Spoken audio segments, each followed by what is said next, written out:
A very good morning. Welcome to the Breakfast News on Rajya Sabha television. It is Monday morning and there's lots that's making news.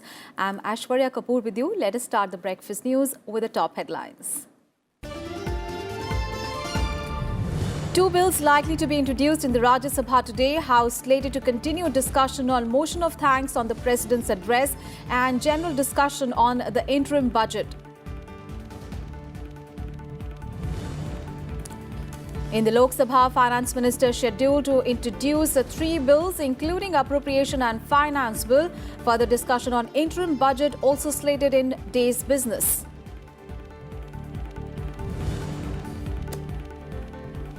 Prime Minister Modi to unveil India's flagship hydrocarbon international conference, Petrotech 2019 in Greater Noida. 70 nations to take part in the three-day international oil and gas exhibition. Union Minister Arun Jaitley reacts to Congress's comments on CAG, says it is time to protect the country from institution wreckers. Targets Congress-led governments for interfering with institutions like the RBI, judiciary and the CBI. And protests by Gujars in Rajasthan over quota demand enters the fourth day. Train services affected. In clashes on Dholpur highway, two police vehicles set ablaze. First up, news on Parliament and Rajya Sabha will today hold further discussion on the motion of thanks to the President's address. The motion was moved in the upper house by BJP MP Bhupendra Yadav last week on Wednesday. MOS Parliamentary Affairs Vijay Goel will move the motion. The House is also slated to introduce two bills, including the Constitution Scheduled Tribes Order 3rd Amendment Bill 2019 by Minister Jual Oram to further amend the Constitution Scheduled Tribes Order 1950 for inclusion of certain communities in the list of scheduled tribes in relation to the state of Arunachal Pradesh. Union Minister Sushma Swaraj will introduce the Registration of Marriage of Non-Resident Indians Bill 2019, which provides for the registration of marriage of non-resident Indians and further amends the Passports Act of 1967 and the Code of Criminal Procedure 1973. The upper house is also slated to continue general discussion on the interim budget 2019.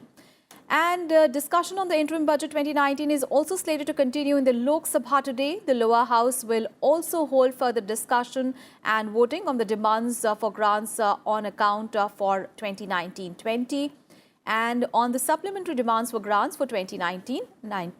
And two bills are also listed for introduction, consideration and passing in the Lok Sabha. These include the appropriation vote on account bill 2019, which provides for the withdrawal of certain further sums out of the Consolidated Fund of India for the services of a part of the financial year 2019-20, and the appropriation bill 2019, which provides to authorize payment and appropriation of certain further sums from and out of the Consolidated Fund of India for the services of the financial year 2018-19, and the Finance Bill 2019 to continue the existing rates of income tax for the financial year 2019-20 and to provide for certain relief to taxpayers and to make amendments in certain enactments. Now, all the three bills will be introduced by Finance Minister Piyush Goyal.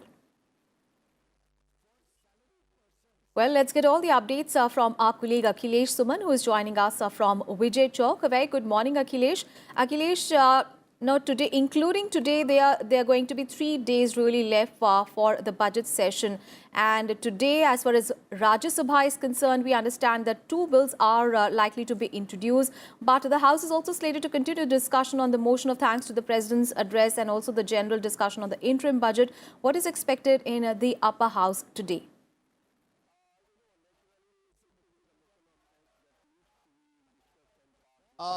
Naturally, it should be the motion of thanks that needs to be discussed and passed because it's a constitutional obligation, and I think that opposition also understand the gravity of this motion to be passed. I was talking to some of the opposition members, and then they told that it needs to be passed, maybe, and they are always hinting that it will be passed maybe at the fag end of the session, but it is to be discussed. Now the million-dollar question, Aishwarya, is about what happens in Parliament without any schedule and without any notice, and that is the main thing that is hampering this session of Parliament, that something comes in the news, in the morning newspapers or in the yesterday's, television news, and then Parliament gets, disturbed because of that. So that is the thing that we are thinking, that whether the CAG may become an issue, because Congress is opposing that the CAG report that is going to come. Congress has made some statement yesterday. So that this can be one of the issues that Congress as well as opposition might like to raise in the House. But it is really interesting to see that how they raise the issue. If they raise the issue in the 0 hour, it's all it's okay. 0 hour is there for raising such issues. But if they disrupt the House, then again it will be a troublesome day, Aishwarya, and that is what we are thinking, that motion of thanks is very important, business in today's Rajya Sabha, because in Lok Sabha it has already been passed, and Rajya Sabha has the obligation to pass motion of thanks with amendment or without amendment. They may push for amendment, they may go for voting, but it has to be passed today. So let us see how the House procedure spans up today. Absolutely.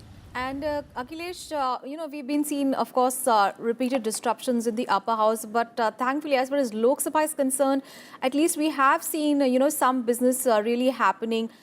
So what is expected in the Lok Sabha today, considering that the finance minister is scheduled to introduce 3 bills? All right, we'll connect back to our reporter in the subsequent bulletins. Thank you so much, Akhilesh, for all those updates there on Parliament. All right, let's get you some other news. Prime Minister Narendra Modi will inaugurate the Petrotech 2019 at India Expo Centre in Greater Noida today. He will also address the inaugural session of India's flagship hydrocarbon conference. The 3-day mega event will showcase the recent market and investor-friendly developments in India's oil and gas sector. Over 95 energy ministers from partner countries and 7,000 delegates from around 70 countries are expected to participate in the event. And along with the conference, the event will have an exhibition with over 13 country pavilions and around 750 exhibitors from over 40 countries, with exclusive areas on the Make in India and renewable energy theme.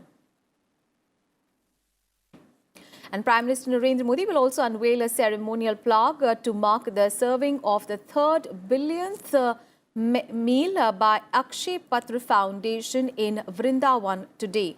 The Prime Minister will also symbolically serve the 3rd billionth meal to the underprivileged children from schools. He will later address a gathering along with UP Chief Minister on the occasion. An NGO based in Bengaluru, Akshay Patra has been serving meals free of cost to the hungry since the year 2000. It is also implementing it's also the implementing partner of the midday meal schemes. PM Modi will also pay floral tribute at the Vigraha of Srila Prabhupada, the Acharya of ISKCON. Now, this would be Prime Minister Modi's first visit to the Mandir campus. Police and security personnel are keeping a tight vigil in the town in the view of the Prime Minister's visit. And earlier, Prime Minister Modi launched several development projects in Andhra Pradesh, Tamil Nadu and Karnataka on a day-long visit to the 3 states on Sunday.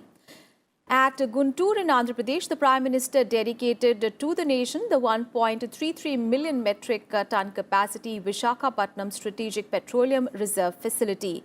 The foundation stone was also laid for the setting up of a new terminal of BPCL at Krishnapatnam. Addressing the gathering, PM Modi said that these projects will create huge job opportunities, and criticizing the state government, the PM said that Chandrababu Naidu has made a U-turn on promises of a development by not using central funds in an appropriate way. हमारा लक्ष्य है new India को एक नई साफ सुथरी प्रदूषण रहित आर्थिक ताकत बनाने का। साथियों, गैस बेस्ड व्यवस्थाएं सिर्फ उद्योगों को ही नहीं, उस जिले के लोगों के रहने का तौर तरीका भी बदल रही है, उनकी जीवन पद्धति बदल रही है।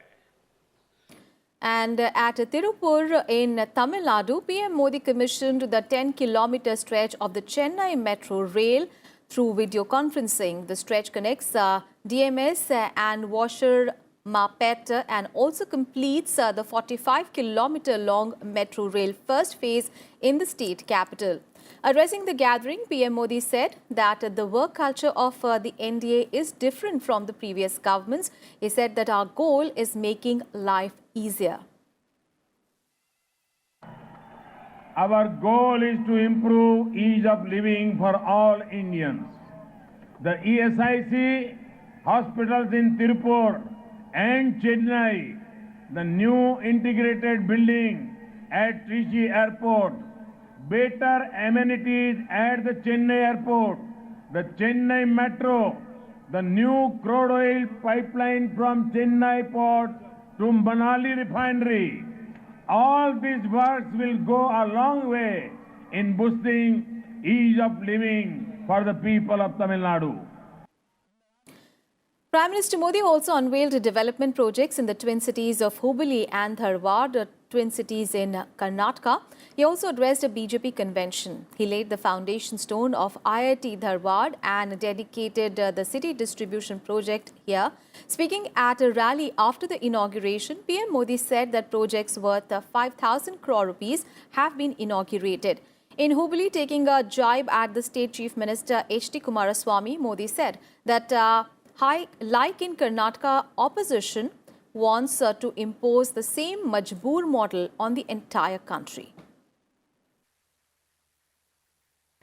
वो सार्वजनिक तौर पर अपनी मजबूरी का रोना रोते रहते हैं। ऐसी मजबूर सरकार, इतना मजबूर मुख्यमंत्री जिसे हर कोई चुनौती दे रहा है। सरकार का इंचार्ज कौन है, इसको लेकर भी भ्रम है। भाइयों और बहनों, कर्नाटका का ये मजबूर मॉडल, ये मॉडल वो देश पर भी थोपना चाहते हैं। And Priyanka Gandhi will launch her party's election campaign in Uttar Pradesh for the 2019 general elections today. She will begin her first campaign with a roadshow in the state capital, Lucknow, along with Jyotiraditya Scindia. Now, this is Priyanka Gandhi's first trip to the state after being appointed the Congress General Secretary in charge of the eastern Uttar Pradesh. Scindia is the General Secretary in charge of Western Uttar Pradesh. They will also interact with the party workers at the State Congress office in Lucknow over the next 3 days. Both will be accompanied by Congress President Rahul Gandhi. A day before her maiden visit to Uttar Pradesh, Priyanka made an appeal to the people in the state to join her in realizing a new brand of politics through a recorded phone call and said that she hopes to start a new kind of politics in which everyone will be a stakeholder. On to the other top story. Union Minister Arun Jaitley has said that it was time to protect the country as well as its institutions from institution wreckers. Arun Jaitley said this in a Facebook post on Sunday titled "Institutions Under Attack, the Latest Fabrication." Now, pointing out that the Congress-led governments used to interfere with institutions like the RBI, judiciary and the CBI, Arun Jaitley said that it is about time that India and its institutions are protected from these institution wreckers. He added that the past 2 months have witnessed several fake campaigns which failed to cut much ice. Speaking of the Rafale deal, he said that it not only strengthens the combat ability of the Indian Air Force, but it saved thousands of crores for the exchequer. Hinting at the media report that was published recently, Arun Jaitley said that when its falsehood collapsed, a half document was produced to perpetuate the falsehood. Little did the creators of this falsehood realize that the cost of producing half a document is loss of full credibility. Accusing Congress President Rahul Gandhi of stalling the functioning of Parliament, Arun Jaitley said that his 2 speeches on Rafale are based on personal hatred for the Prime Minister emanating from envy. Also accusing the Congress of organizing loot on the banks between the year 2008 and 2014, Arun Jaitley said that the party is now alleging that industrial loans had been waived. He said that not a single rupee was waived. On the contrary, the defaulters have been thrown out of management and Congress's falsehoods were exposed. He also spoke about the attack on the EVM, saying that the government has consistently maintained an arm's length distance with the Election Commission, adding that the attack on the EVMs is not merely to allay defeat, it is an attack on the Election Commission of India. On to some other news, the social networking giant Twitter's top bosses have declined to appear before a parliamentary committee on information technology. The parliamentary committee had summoned Twitter's CEO and other officials last week over the issue of safeguarding citizens' rights on the social media platforms. Sources in the parliamentary panel said that the social network company cited a short notice of the hearing as the reason, despite being given 10 days for its top officials to travel to India.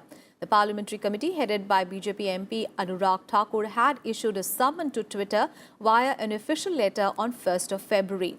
The parliamentary committee meeting was scheduled for 7th of February, but it was later postponed to 11th of February to allow the Twitter CEO and other officials more time to make themselves available.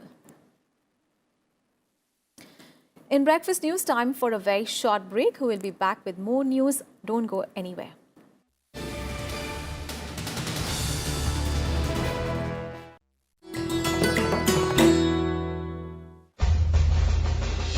Enter the majestic forecourt of Rashtrapati Bhavan and you'll come across the Jaipur column.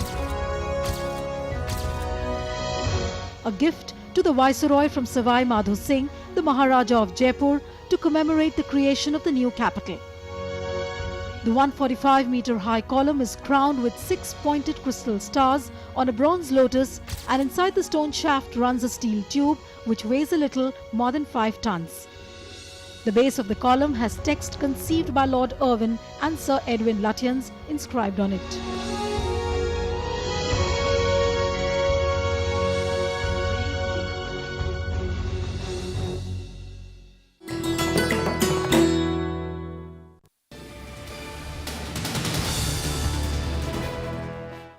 Welcome back after the break.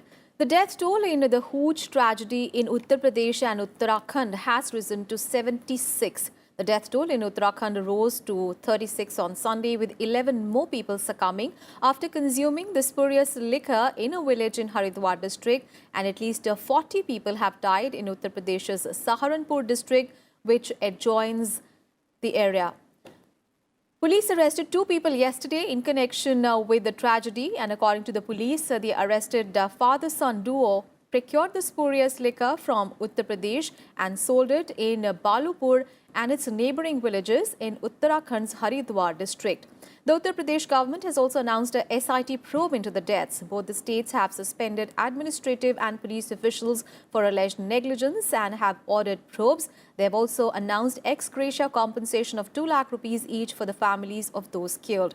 The incident was first reported on Friday after most of the victims consumed the liquor on Thursday evening at the 13th day of mourning ceremony of a relative in Balupur village in Haridwar. News from Rajasthan now, where agitation by Gurjars over their quota demand is to continue for the 4th consecutive day today. Now, many trains starting their journey today have been diverted. 10 trains running today have been cancelled. Earlier on Sunday, several trains were cancelled, diverted and terminated due to the agitation. At least 13 trains of the Northern Railway that departed on Sunday had to be diverted. 18 trains of the Northern Railway were cancelled. Also, a clash broke out between the police and protesters at Rajasthan's Dholpur highway on Sunday afternoon. Several vehicles, including 2 belonging to the police, were set on fire. The leader of the Gujar community, Kirori Singh Bensla, started a sit-in protest on Friday along with his supporters on the railway tracks in Rajasthan's Savai Madhopur district, demanding reservation for 5 communities, including Gurjars. And the CBI will today continue to question Kolkata Police Commissioner Rajiv Kumar at the CBI office in Shillong in connection with the Charada Chit Fund and the Rose Valley scams. On the second day on Sunday, the probe agency questioned Kolkata top cop and former TMC MP Kunal Ghosh by making them sit face-to-face at the CBI office. The marathon questioning of Kumar and Ghosh began at 10:30 a.m. and it ended at 8 p.m. The questioning by the CBI being done as per the directions of the Supreme Court. The Kolkata police chief was quizzed for nearly 9 hours on Saturday about his alleged role in tampering of the crucial evidence in the case. Kumar, remember, had led the special investigation team formed by the West Bengal chief minister to probe the Sharada scam before the case was handed over to the CBI by the apex court. 5 militants belonging to Hizbul Mujahideen and Lashkar-e-Toiba were killed on Sunday in an encounter with the security forces in Jammu and Kashmir's Kulgam district. The gun battle broke out after militants opened fire on a search party of the security forces in Kulgam's Kellam village on Sunday morning.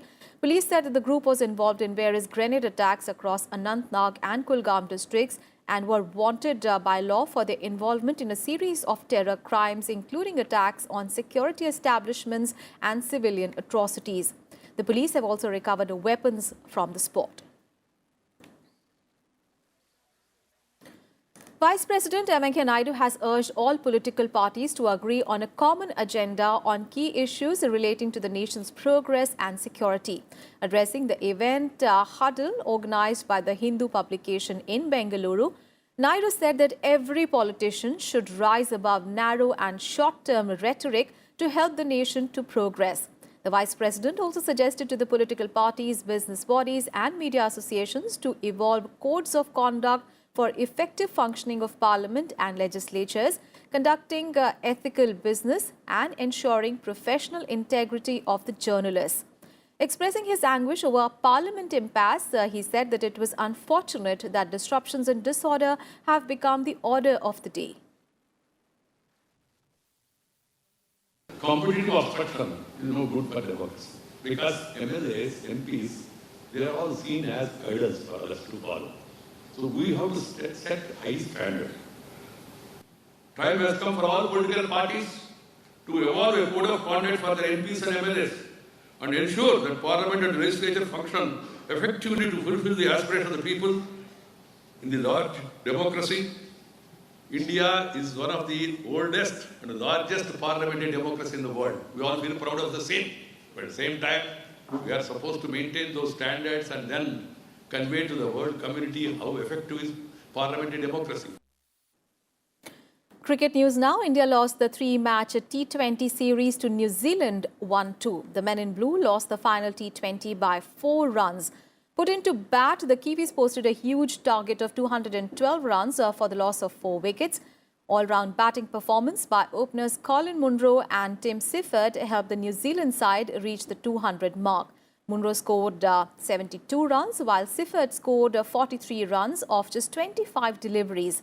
For India, Kuldeep Yadav picked 2 wickets. And chasing the target, the men in blue fell short of just 4 runs to lost the opportunity to become the first Indian team to win a T20 series in New Zealand.